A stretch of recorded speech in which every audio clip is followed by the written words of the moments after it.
As predicted, Animal Crossing New Horizons is an absolutely incredible game. Already, I've put countless hours into making my home of Dandelion Island to be as unique as it can be. I won't lie though, there were a few things that seemed to be gone from the game that made me either a little bit confused, sad, or even upset. But as I was mulling over these seemingly crucial elements, I began to wonder why Nintendo left them out of the game in the first place. Could it be that Nintendo is planning to release paid, downloadable content for Animal Crossing New Horizons?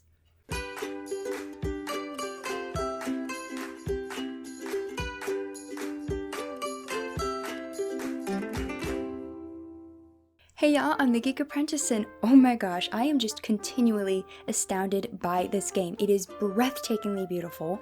There are so many little quality of life enhancements that greatly improve your experience, and combine them with all of the new elements they've added, it's easily the best in the series yet. All that said, there have been a few minor bumps in my experience. Emphasis on minor. Characters that I have yet to see return in any playthrough, not just my own, added elements to which their purpose is kind of unknown, and a few other weird things. All of which, who cares, right? The good greatly outweighs the bad, if you even want to call it that. However, then I learned of a key feature that had been removed from the game entirely, one that I thought for sure was just a mainstay at this point, and to remove it makes no sense at all, and kind of lessens the value of the game just a tiny bit, for me at least. Is the game still awesome?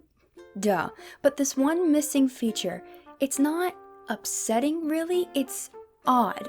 So nonsensical that once you list it with all of the other features that seem absent, you can't help but wonder if it was done on purpose because there was a greater idea in the works. Thus, I began to wonder if Nintendo was planning to release an expansion pack for New Horizons, one that would include all of these removed features but on a greater level. I have many thoughts and, dare I say, evidence to back up this theory, and here to help me explain it all is the ever so awesome Miss Click. Miss Click has her own YouTube channel and is a Twitch partner, so I'll be including those links in the description below. Hi Geek Apprentice, hello to all the viewers. Thank you so much for stopping by on this video and for watching and supporting. If you haven't followed the Geek Apprentice already, please make sure you give her a like, subscribe, hit that bell icon, leave a comment below on your thoughts on this video or other hopes you'd like to have for Animal Crossing. She's amazing, I love her, it's an honor to be here. I hope everybody's staying safe in all of this craziness right now. So, you know, what better way to be safe and inside than to play Animal Crossing? So why not talk about it? I think we should get started though. Don't you think so? Downloadable content for video games has been around for quite some time. I mean, just look to the Sims games as a prime example. Every stuff for expansion pack is paid DLC, and that's been around since the turn of the millennium, which is 20 years. Nintendo, however, did not jump on the bandwagon for a while. This is quite a common thing for Nintendo to do. In some areas, they take huge risks in trying things no one's really done, while in others, they take their time before they join the rest of the gaming world. What can I say? They like to do things their way. Then came Breath of the Wild on the Nintendo Switch. It had two huge DLC expansions, the Champion's Ballad and the Trial of the Sword, both packed to the brim with extra lore, gameplay, and content. Since then, it seems Nintendo has been on a roll with paid DLC. Mario Odyssey got Luigi's Balloon World, Super Smash Bros. Ultimate just finished its first round of DLC fighters, and players have just received the announcement of the first fighter for the second DLC pack.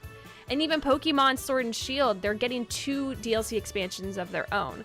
So the idea of having Animal Crossing DLC, I mean, in the works, is that really such a crazy thought?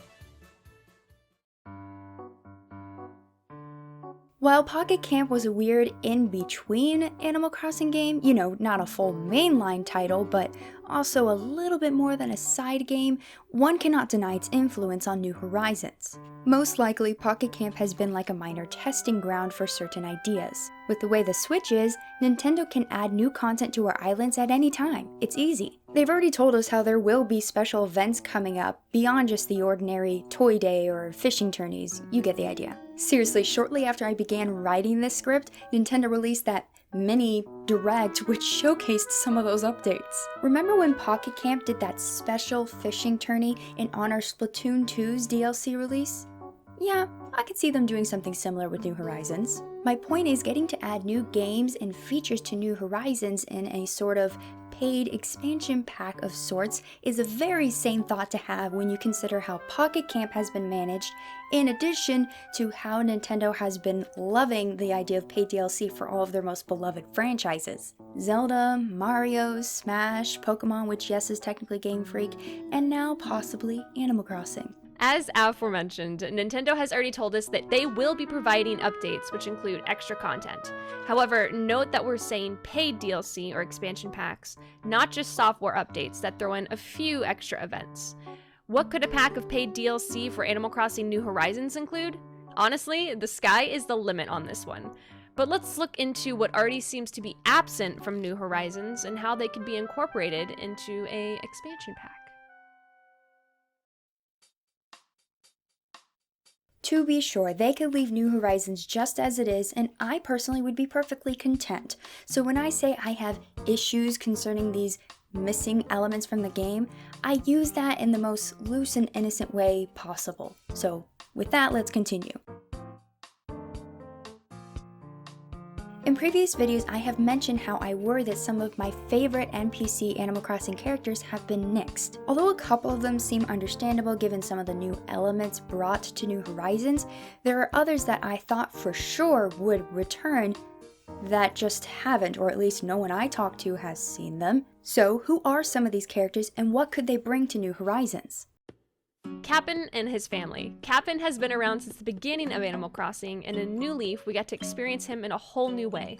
He owned an island where he and his family and former Mayor Tortimer ran a business, games, a store, and one of the best fishing spots if you went around 1 a.m. Now one might think, considering their role in New Leaf and us now having Mystery Islands, that they're not needed, but that couldn't be further from the truth.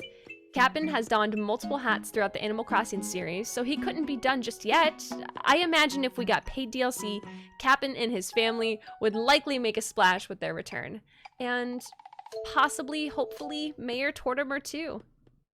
Lyle and Lottie, the brother-sister duo responsible for being the faces of the Happy Home Academy. These two had decently big roles in New Leaf and even greater ones in the spin-off game that I quite enjoyed, Happy Home Designer. With how much that spin-off game added in terms of designing our homes, I imagine if they aren't going to be paid DLC, then they probably are in the game. We just have yet to discover them because they're just so deep into it. And this kind of goes for Digby as well, the twin brother of Isabel, who was also a big part of the Happy Home Academy and is at the moment MIA. Cyrus and Reese, probably the most adorable recycling alpaca duo you could ever imagine.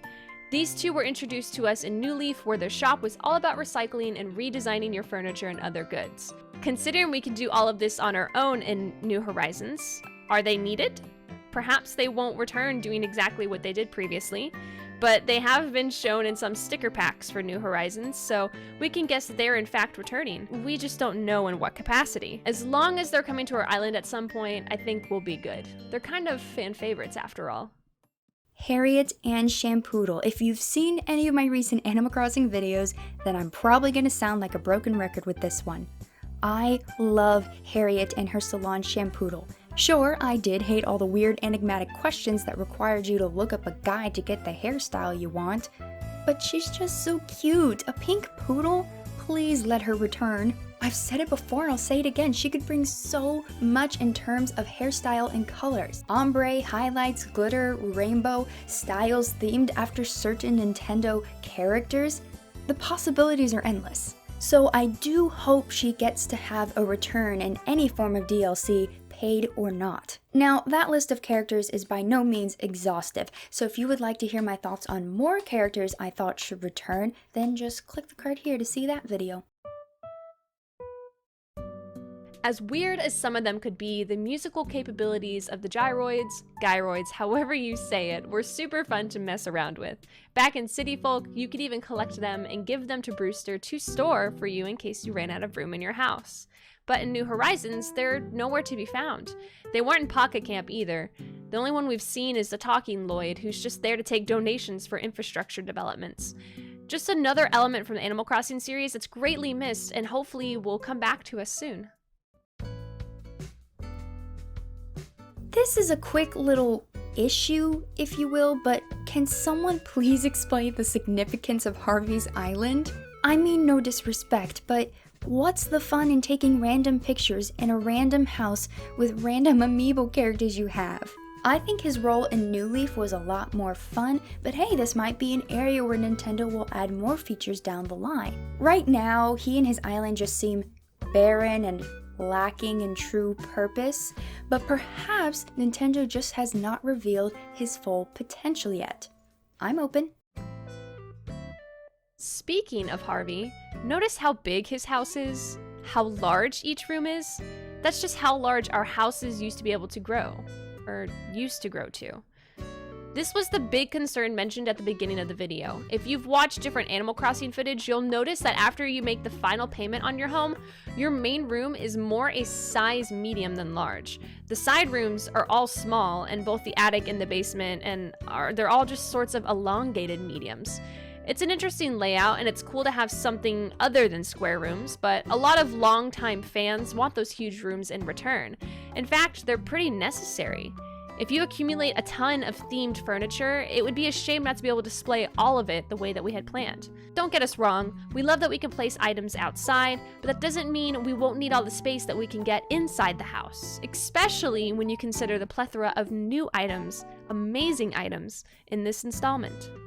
This is exactly where some paid DLC including, Lottie, Lyle, and Digby would be perfect. Given their job in previous games, spin-off, or mainline, they would be the perfect set of characters to help us expand our homes and decorate it the way we want. You could even put a caveat in there that even if you paid for the DLC, your home has to be paid off to access this beautiful package. I actually think this would be an awesome idea. Sure, it's supposed to be a deserted island, but part of the point is that we get to turn it into something grand, a grand island getaway. And as resident representative of our island, after all the hard work we've put into it, I think we deserve to make it as big and fancy as we want.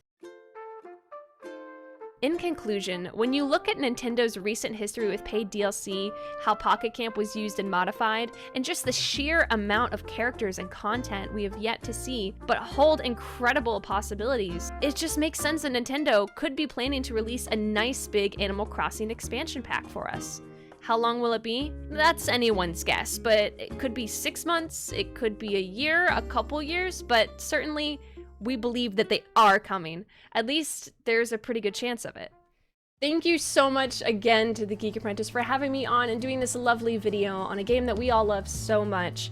Again, please check out her channels and support her, and feel free to find me here on YouTube as MissClick Gaming, or you can find me on Twitch every day at MissClick_live. Again, let us know your thoughts in the comments below, and we'll be there with the conversation. Thank you so much for watching, and thank you so much for having me. I love you to bits. Mwah! You're the best. Have a good one, everybody. Also, a massive thank you to MissClick for joining me on this video. She's an absolute sweetheart and creates amazing content on both YouTube and Twitch, so I highly recommend viewing that. If you enjoyed this video, maybe consider checking out some of my other content as well. And you can join the geekdom, as I like to call it, by subscribing to the channel. Also, you can follow me on Instagram at The Geek Apprentice, where sometimes I do random Q&A stories on my story, and I post updates too. But anyway, that is all for today. Thank you for watching.